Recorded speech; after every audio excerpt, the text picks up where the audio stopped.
মঞ্চে উপস্থিত বিশিষ্ট ব্যক্তিবর্গ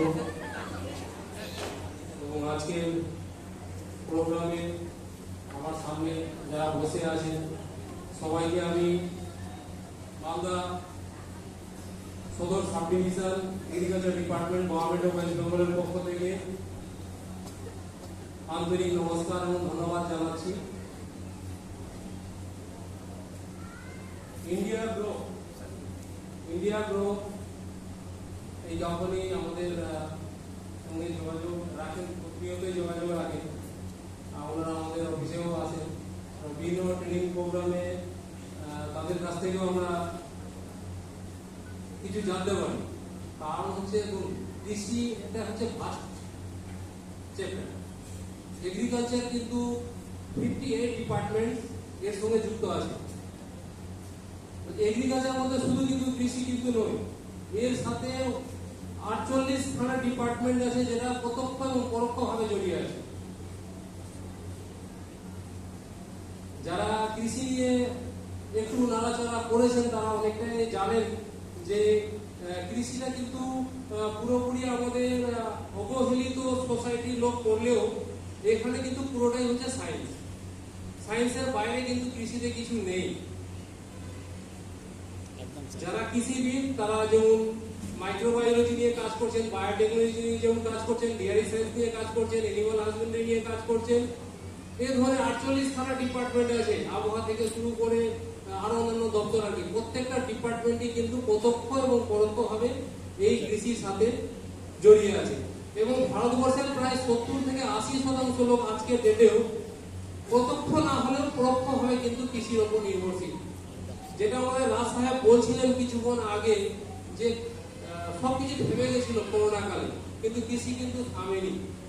এটা যেদিন থেমে যাবে সেদিন কিন্তু পৃথিবী ধ্বংস হয়ে যাবে। আজকে যেটা নিয়ে আলোচনা হয়তো এখানে হবে সেটা আমরা বিষয়টি নিয়ে খুবই উদ্বিগ্ন, ভারত সরকার খুবই উদ্বিগ্ন ব্যাপারটা নিয়ে।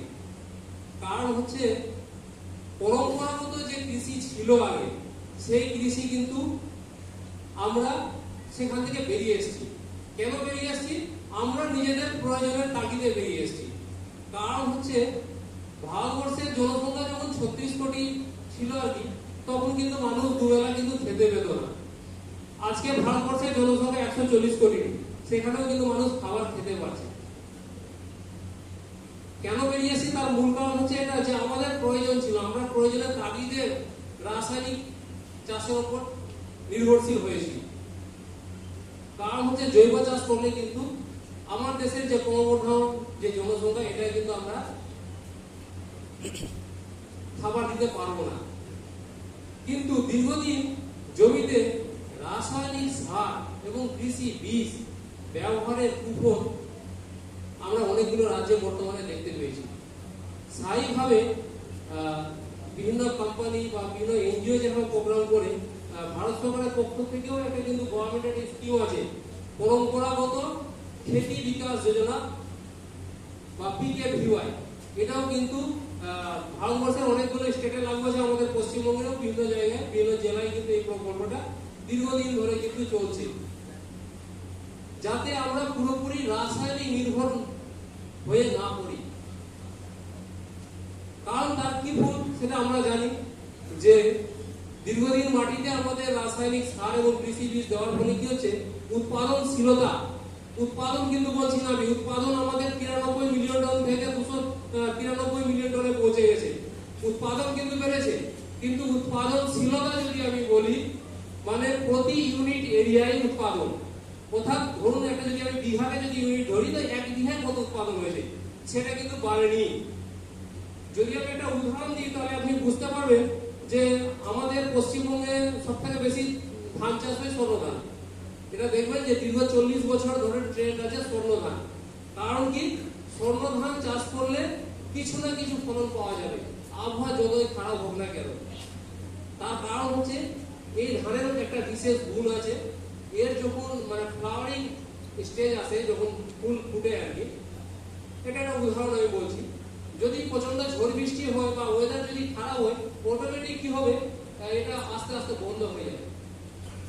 মানে নিজেকে আত্মরক্ষা তৈরি করার মতো ক্যাপাসিটি এই ধানটার মধ্যে আছে বলে কিন্তু 40-50 বছরের পুরনো স্বর্ণ ধান আজও কিন্তু চাষ হয়। এবং বড় বড় মাল্টিনেশনাল কোম্পানি আমি দেখি বাজারে সিড টেস্টিং করতে গিয়ে যে তারা কিন্তু টিএল ফর্মে আর কি এই বীজ কিন্তু এই স্বর্ণ ধানের বীজ কিন্তু বিক্রি করছে। অন্যান্য ধান বিক্রি হচ্ছে কিন্তু স্বর্ণ ধান কিন্তু বাদ দিতে আমরা পারিনি। কিন্তু আমরা যারা কৃষি বিজ্ঞানী, যারা কৃষি বিজ্ঞান নিয়ে আলোচনা করি, আমরা নিজেরাই বলে থাকি যে পরপর 3 বছর চাষ করলে কোনো একটা ফসলের কোনো একটা জাতের উৎপাদনশীলতা কমে যায়। 3 বছর পরপর আমরা জাত চেঞ্জ করতে বলি, কিন্তু 40 বছরে কিন্তু এই জাতটাকে আমরা বাদ দিতে পারিনি। কারণ হচ্ছে চাষি যেখানে উৎপাদন পাবে আর উৎপাদনশীলতা তার যে ভ্যারাইটিতে বেশি হবে, যে জাতে বেশি হবে, সে কিন্তু সেটাকেই গ্রহণ করবে। সে আমি যতই বড় বিজ্ঞানী হোক না কেন, চাষি যদি লাভ না হয় সেই ভ্যারাইটি চাষ করে চাষি কিন্তু চাষ করবে না। 1 বছর আমার কথাই করবে, দ্বিতীয়বার কিন্তু আর করবে না। তো এই স্বর্ণ ধান যে প্রসঙ্গে আমি বলতে চাইছিলাম, আজ থেকে যখন 30 বছর আগে যখন স্বর্ণ ধান চাষ হতো তখন যে 15 মনের বিঘা হতো, আজকে সেটা 15 মনও হয় না। কি আমার সঙ্গে একমত না? Yes, sir.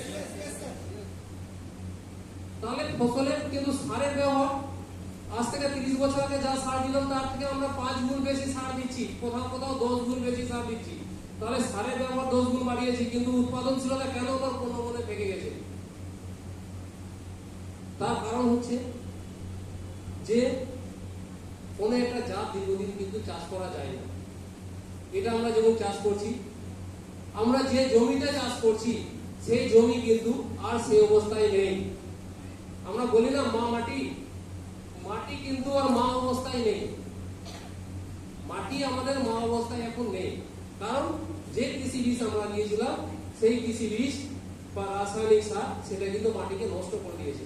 নষ্ট করতো না, যদি আমরা রাসায়নিক সারের ব্যবহার যেভাবে বাড়িয়েছিলাম সেভাবে যদি জৈব সারের ব্যবহারটা যদি বাড়াতে পারতাম তাহলে কিন্তু নষ্ট হতো না। কারণ হচ্ছে ভারতবর্ষের বাইরে এই উন্নয়নশীল দেশের কথাই বলছি, আমি উন্নত দেশের কথায় আসছি না।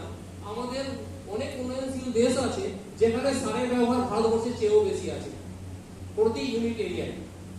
টোটালি কিন্তু নয়, প্রতি ইউনিট এরিয়ায়। কিন্তু আমাদের পার্শ্ববর্তী দেশ আছে যারা বেশি পরিমাণ সার ব্যবহার করছে এবং ফলনও কিন্তু কম্পারেটিভলি বেশি পাচ্ছে। তো আমাদের এখানে সার ব্যবহার, ফার্টিলাইজার অ্যাসোসিয়েশন অফ ইন্ডিয়া এখনো বলছে যে আমাদের এখানে সার ব্যবহারে কিন্তু এখনো অনেক সুযোগ আছে রাসায়নিক সার ব্যবহারে। কিন্তু শুধু রাসায়নিক সার দিলে কিন্তু হবে না। কারণ হচ্ছে মাটিতে আপনি যে পরিমাণ রাসায়নিক সার ব্যবহার করবেন তার বেশিরভাগটাই হচ্ছে ওই লিচিং লস হয়ে যাবে। যদি ভারী বৃষ্টি হয় লিচিং লস হয়ে যাবে, মানে মাটির নিচে চলে যাবে, গাছের যে রুট জোন তার বাইরে চলে যাবে। অথবা যদি খুব ড্রাই ওয়েদার হয় তাহলে ওটা ভোলাটাইল ফর্মে কর্পূরের মতো ডুবে যাবে। বিশেষ করে এটা আমরা নাইট্রোজেন ঘটিত যে ফার্টিলাইজার গুলো থাকে, ইউরিয়া, এই ক্ষেত্রে আমরা বেশি পরিমাণে দেখে থাকি। কিন্তু আপনি যখন জৈব সার ব্যবহার করবেন তখন কিন্তু তার যে নাইট্রোজেন এবং ফসফেট এই দুটো 3 ভাগের মধ্যে 1 ভাগ সরাসরি গাছ নিতে পারবে, 3 ভাগের মধ্যে 1 ভাগ। এবং যে জৈব সার প্রয়োগ করছেন সেই জৈব সারের অর্ধেকটা 50% ওটা পটাশ ফর্মে গাছ নিতে পারবে, যেটা কিন্তু রাসায়নিক সারের ক্ষেত্রে নিতে পারে না। তাছাড়া যে রাসায়নিক সারের যা দাম ছিল তার থেকে 3 গুণ দাম বেড়েছে। ইউরিয়া বাদে সমস্ত সারের দাম কিন্তু প্রায় 3 গুণ বেড়ে গেছে। এই ক্ষেত্রে আপনাকে যেটা করতে হবে, রাসায়নিক সার ব্যবহার কমানো চলবে না, কিন্তু রাসায়নিক সার ব্যবহারের পাশাপাশি আপনাকে কিন্তু এই জৈব সার ব্যবহারের প্রতি কিন্তু বেশি গুরুত্ব দিতে হবে। তাহলে কি হবে, মাটির মধ্যে যে সয়েল এরেশন, মাটির যে সয়েল এরেশন, যেটা বায়ু চলাচলের ক্ষমতা আমরা বাংলায় বলে থাকি, মাটির যে সয়েল এরেশন এবং মাটির যে জল ধারণ ক্ষমতা, ওয়াটার হোল্ডিং ক্যাপাসিটি সয়েলের, এটা কিন্তু অনেক বেশি ইমপ্রুভ হবে। যদি কোনো জমিতে আমি কয়েকটা ফসল বলি, যেমন পাট, আমাদের মালদা জেলায় প্রচুর চাষ হয়, উত্তরবঙ্গে প্রচুর চাষ হয়। আমাদের পশ্চিমবঙ্গ হচ্ছে ভারতবর্ষের মধ্যে 1 নম্বরে পাট চাষে। কোন জমিতে যদি পাট চাষ এবং কোন জাতীয় ডাল জাতীয় ফসল যদি চাষ হয় তাহলে বছরে একবার, 3টা সিজনের মধ্যে একটা সিজনে এই ফসলগুলো যদি থাকে, যে কোনো ডাল জাতীয় ফসল বা পাট যদি থাকে, তাহলে মাটির যে উর্বরতা শক্তি নিজে নিজে বৃদ্ধি পাবে। কারণ হচ্ছে এই ফসলগুলোর মধ্যে প্রচুর পরিমাণে বায়োমাস থাকে, প্রচুর পরিমাণে পাতা থাকে, ওই পাতাগুলো পচে কিন্তু মানে অটোমেটিক মাটিতে পড়বে। এবং আপনি পরীক্ষা করেও দেখতে পারেন যে আপনার যদি 2 বিঘা চাষের জমি থাকে, 2 বিঘা যদি চাষের জমি থাকে, তাহলে আপনি 5 কাঠা জায়গাতে পরীক্ষা করে দেখবেন যে আপনি জৈব পদ্ধতিতে চাষ করবেন, বাকিটা আপনি আপনার মতো চাষ করেন।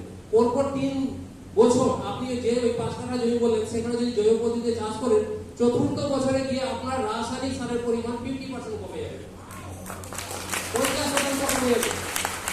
এটা আমাদের কিছু গভর্নমেন্ট ফার্ম আছে যেখানে টোটালি অর্গানিক পদ্ধতিতে চাষ হয়, যেমন আমাদের এখানে গাজর ফার্ম আছে, বিএসএফ গাজর। তো কিছু অর্গানিক ফার্মে এই ট্রায়ালগুলো আমরা কিন্তু করে দেখেছি। এবং বিভিন্ন আমাদের যে এগ্রিকালচার ইউনিভার্সিটির যে ট্রায়াল আছে, এটা কিন্তু তারই রেজাল্ট, মানে আমার কোনো বানানো কথা বা এগুলো কিন্তু নয়। তাহলে জৈব চাষের উপরে আমাদেরকে বেশি গুরুত্ব দিতে হবে। যে রাসায়নিক সার এবং রাসায়নিক বিষের উপর নির্ভর করে আমরা সবুজ বিপ্লব 70-এর দশকে অর্জন করেছিলাম, যদি আপনি সেই সমস্ত স্টেটের কথা যদি ভাবেন, পাঞ্জাব, হরিয়ানা এন্ড ইউপি, এই 3টি স্টেটে, মূলত পাঞ্জাব এবং হরিয়ানা, তাদের কিন্তু ফলনের উৎপাদনশীলতা, ফসলের উৎপাদনশীলতা অনেকটা কমে গেছে। শুধু উৎপাদনশীলতা কমেনি, ভারত সরকারের পক্ষ থেকে একটা সমীক্ষা করা হয়েছিল, সেখানে দেখা গেছে পাঞ্জাবে প্রতি 3টি ফ্যামিলিতে 1টি ফ্যামিলিতে ক্যান্সার রোগ আছে। এত বেশি ওখানে কৃষি বীজ ব্যবহার হয়েছিল। এমনকি ওখানে দেখবেন একটা ট্রেন আছে যেটা পাঞ্জাবের ভাটিন্ডা থেকে আপনার রাজস্থানের বিকানিরে যায়। সেই ট্রেনটার নাম হয়ে গেছে ক্যান্সার এক্সপ্রেস, অথচ ট্রেনটার নাম কিন্তু ক্যান্সার এক্সপ্রেস নয়। মানে এত পেশেন্ট ওখানে যায় ক্যান্সার ট্রিটমেন্ট, এই বিকানির যেখানে বললাম রাজস্থানে, যে ট্রেনটার নামই হয়ে গেছে ক্যান্সার এক্সপ্রেস। তো আমাদেরকে রাসায়নিক সার অবশ্যই ব্যবহার করতে হবে, রাসায়নিক কৃষি বীজ অবশ্যই ব্যবহার করতে হবে, কিন্তু আমাদেরকে এই জৈব চাষের দিকে কিন্তু ঝুঁকতে হবে। তাহলে আমার মাটির মধ্যে কি হবে, মাটির মধ্যে প্রচুর পরিমাণে বায়োমাস যোগ হবে, মাটির বায়ু চলাচল ক্ষমতা বৃদ্ধি পাবে, মাটির জল ধারণ ক্ষমতা বৃদ্ধি পাবে, ফসল আপনা আপনি কিন্তু বৃদ্ধি হবে। তাহলে একটা প্রশ্ন হবে, স্যার এখন তো গরু নাই, কোথায় গোবর পাবো? তো জৈব সার মূলত আমরা কি বুঝি, গোবর বুঝি, এটাই তো জৈব সার। কিন্তু কিছু ফসল আমি বললাম, সেই ফসলগুলো চাষ করলেও কিন্তু মাটিতে জৈব পদার্থ যোগ হয়। মাটির মধ্যে যদি আপনি ধৈর্য চাষ যদি করতে পারেন, ধৈর্য চাষ করতে আহামরি কোনো আপনারা একটু মাফ করবেন, জানা হয়নি যে আপনারা কৃষক না ডিলার, এটা একটু বললে ভালো হবে। ফার্মার কি বলেন বুঝতে পারলাম না স্যার, কৃষক, ফার্মার, চাষি, চাষি। তো ধৈর্য চাষ যেমন আমি বলি, প্রতি বছর এটা আপনারা করতে পারেন, খুব কম পয়সায় চাষ করা যায়। কারণ হচ্ছে আমাদের 70% জমিতে আমন ধান চাষ হয়। এই আমন ধান যে জমিতে চাষ করছি, সেই জমিতে আমন ধান চাষ মানে রোয়া করার 1 মাস আগে যদি আমি একবার এক চাষ দিয়ে 2 কেজি ফসফেট ছড়িয়ে দিয়ে বিঘায় যদি ধৈর্য বীজ ছড়িয়ে দিতে পারি, তাহলে কিন্তু আপনার মোটামুটি 1 মাস বয়সে যখন গাছের হাইট যখন 1.5 ফিট 2 ফিট হবে আর কি, তখন ওটাকে চাষ দিয়ে পাওয়ার টিলার ট্রাক্টর যেভাবেই চাষ করছে, চাষ দিয়ে মাটির মধ্যে মিশিয়ে দিন, আপনি সেই জমিতে ধান চাষ করুন। এক্ষেত্রে আপনার বাড়তি হয়তো 500 থেকে 700 টাকা খরচ হবে। কারণ হচ্ছে এখানে একটা চাষ করতে হচ্ছে আপনাকে, চাষ এমনিতেই আপনি করবেন, ধান রোয়া করতে গেলে আলাদাভাবে চাষ দেওয়ার দরকার নেই।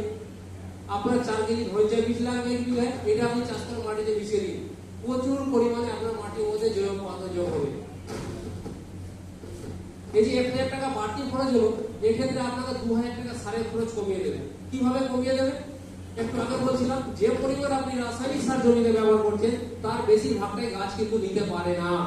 মাটির মধ্যে কোটি কোটি জীবাণু আছে, সেই জীবাণুগুলো কি করে, আপনি যে পরিমাণ রাসায়নিক সার ব্যবহার করেছেন সেটাকে হচ্ছে গাছের সরাসরি খাবার হিসাবে যে নিতে পারে না গাছ, সেটাকে রান্নার কাজ করে দেয়। ওই জীবাণুগুলো গাছকে সহজলভ্য করে দেয়, মানে খাদ্য তৈরি করে দেয়। যেমন সরাসরি আমরা চাল খেতে পারি না, ভাত খাই, ঠিক তেমনি গাছও কিন্তু সরাসরি সার গ্রহণ করতে পারে না। ওই মাটির মধ্যে যে কোটি কোটি জীবাণু আছে, সেই জীবাণুগুলো কি করে ওই রাসায়নিক সারকে গাছের সহজলভ্য খাবার হিসাবে জোগান করে দেয়। তাহলে মাটির এই কোটি জীবাণুর খাবার কি? তাহলে এই জীবাণুকে তো বাঁচিয়ে রাখতে হবে। এই জীবাণুর খাবার কিন্তু আবার রাসায়নিক সার না। এই জীবাণুর খাবার হচ্ছে যেগুলো আমরা খালি চোখে জীবাণু দেখতে পাই না, তারা হচ্ছে আপনার যে জৈব পদার্থ, যে জৈব পদার্থ বললাম, যে বিভিন্ন পাতা পচা সার বা বিভিন্ন ধরনের যে সার পাওয়া যায়, সেটা খোল হতে পারে, সেটা আমাদের কেঁচো সার হতে পারে, গোবর সার হতে পারে, পাতা পচা সার হতে পারে, এইগুলো হচ্ছে এই জীবাণুগুলোর খাবার। তাহলে এই জীবাণুগুলোকে যদি আমরা বাঁচিয়ে রাখতে পারি, তাহলে আমি যে পরিমাণ রাসায়নিক সার ব্যবহার করেছি তার বেশিরভাগটাই গাছ কিন্তু গ্রহণ করতে পারবে। আপনারা নিজেরা করে দেখবেন যে পরপর 3 বছর একটা ট্রায়াল হিসাবে করুন, বেশি আমি বলছি না। আপনার 2 বিঘা হলেও আপনি 3 কাঠা জমিতে করুন, এটা আলাদা, প্রতি 3 বছর করুন। আমি যে কথাগুলো বললাম এটা যদি করতে পারলে আপনার সারের খরচ আপনাকে অর্ধেক কমে যাবে। কারণ যে পটাশ আমরা যখন সার্ভিসে ঢুকেছিলাম 500 টাকা বস্তা ছিল, এখন কিন্তু তার 3-4 গুণ 5 গুণ দাম বেড়ে গেছে। আর এটার উপর দিয়ে সরকারের কিন্তু কন্ট্রোল নেই। রাসায়নিক সারের প্রতি কোন সরকারি পণ্য করে দেখাতে পারেনি যে ওই দাম কমিয়ে দিয়েছে। কারণ হচ্ছে এর যে কন্টেন্ট আছে, এর যে ইনগ্রেডিয়েন্ট আছে, সব কিন্তু আমাদের ভারতবর্ষে পাওয়া যায় না। সেইভাবে আমাদেরকে বিদেশের উপর নির্ভর করতে হবে। এবার বিদেশ যেভাবে মার্কেট পরিচালনা করবে সেভাবেই কিন্তু সারের দামটা ঠিক হবে। যাই হোক, কৃষি ব্যাপারটা বলেছিলাম শুরুতে যে অনেক ফাস্ট ব্যাপার আর কি।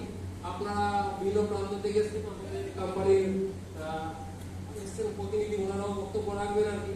আমার সংক্ষিপ্ত বক্তব্য, আমার সবাইকে আরেকবার নমস্কার, ধন্যবাদ জানিয়ে আমি শেষ করছি।